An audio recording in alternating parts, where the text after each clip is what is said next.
At least 4 people are wounded in 2 separate stabbing attacks in the central Israeli cities of Netanya and Rishon LeZion. The Russian airline blames external activity for the deadly Sinai plane crash, which killed 224 people. And Europe sees a record number of migrants, with almost 220,000 people arriving in October alone.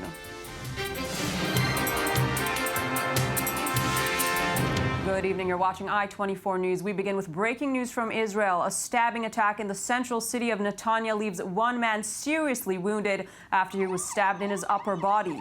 The attacker, who is said to be a Palestinian from the West Bank, was neutralized. Earlier, at least 3 people were wounded in another stabbing attack, this time in the city of Rishon LeZion, south of Tel Aviv.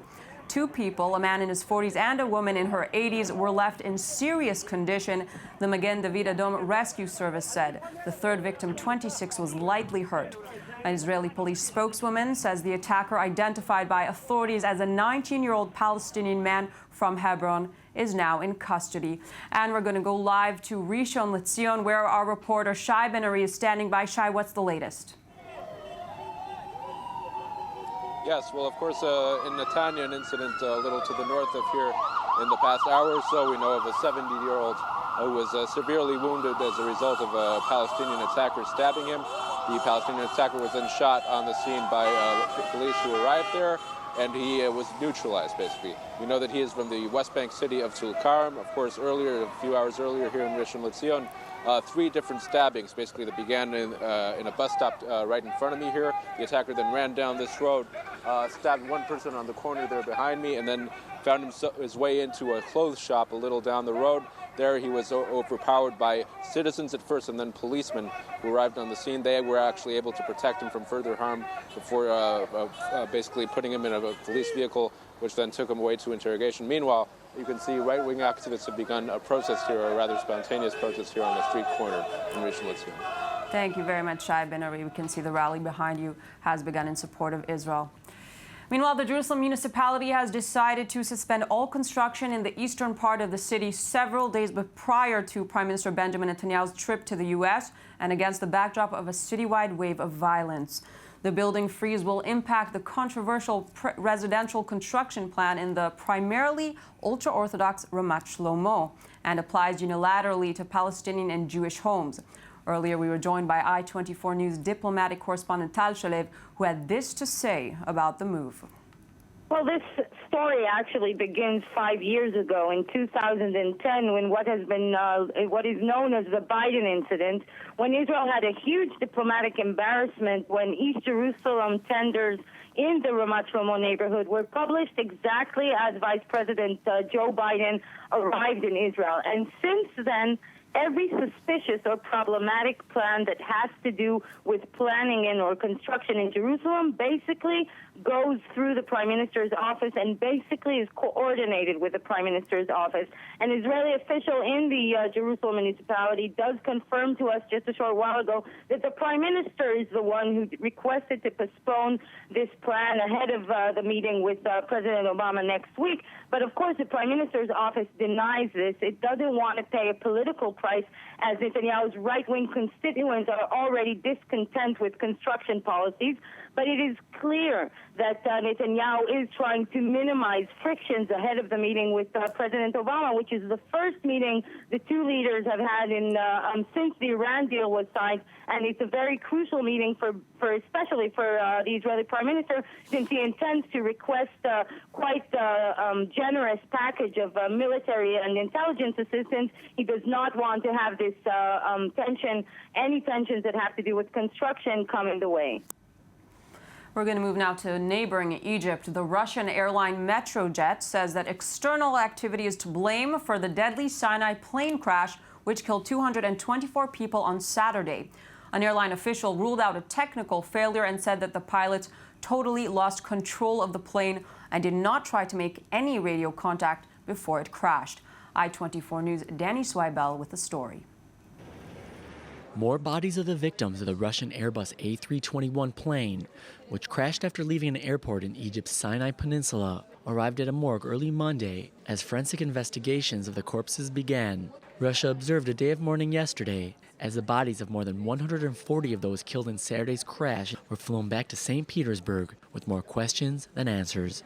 The Russian airline Metrojet surmises that external activity is to blame. The deputy general director of the airline Kogolimavia reiterated the claim, saying the crash that killed all 220 people on board could have only been the result of some other, quote, technical or physical action, which caused it to break up in the air and plummet to the ground.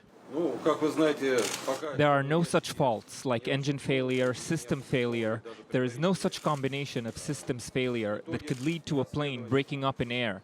Yes, under a tragic multi-level contingency, when several systems fail along with some other accompanying factors, that indeed could lead to a catastrophe. But in that case, the aircraft would break up through hitting the ground. Aircraft cannot break up in the air because of failure of any systems.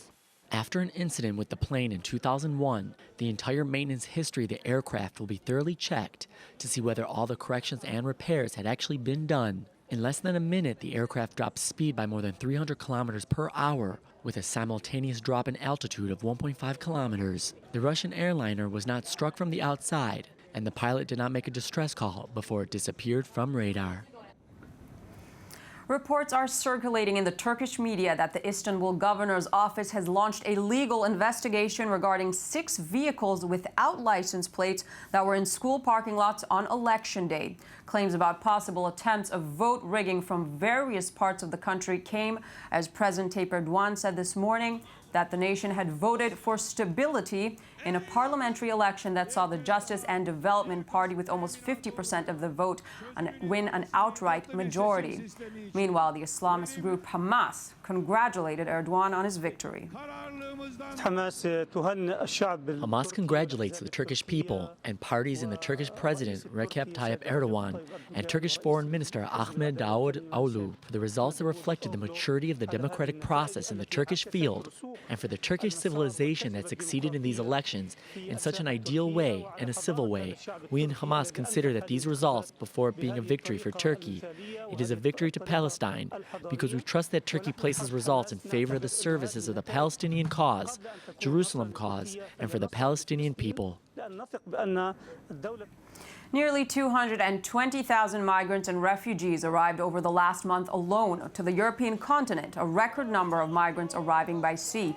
The UN says that this marks the highest total for any month to date and roughly the same as the entire total for 2014. Many are refugees from Syria. This year alone, 3,440 have drowned or have been declared missing while trying to cross the Mediterranean into Europe. Meanwhile, police in Austria near the Slovenian border say they were overwhelmed by the ongoing influx. We hope that Germany will take in a lot of people again, so that we then have some more free space.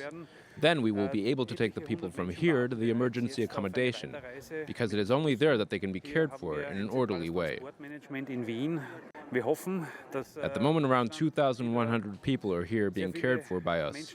Several hundred people are waiting to continue their journey by bus. We have a central transport management in Vienna, where the administration deals with free places in Austria. Today, all emergency centers in Austria are already very full, so there are only a few spaces left. So this will be a major challenge for us today. In a visit to Kazakhstan today, the U.S. Secretary of State John Kerry said he was pleased with the government's efforts to fight the Islamic State, but avoided criticizing human rights and democracy in the country, urging Central Asian governments not to use fears of extremism as an excuse to crack down on all forms of dissent. Right here in Kazakhstan, we are countering Daesh's message of hate, and the government here works hard at that. You hosted a regional conference on countering violent extremism in June, and we are working together to share information and strengthen your border patrols and security. And that wraps up our news bulletin. Join us again at the top of the hour for more updates from the I-24 News Desk. For anything else, you can find us online, i24news.tv, and you're welcome to check us out on Facebook and on Twitter. I'm Michal. Divon. Stay with us.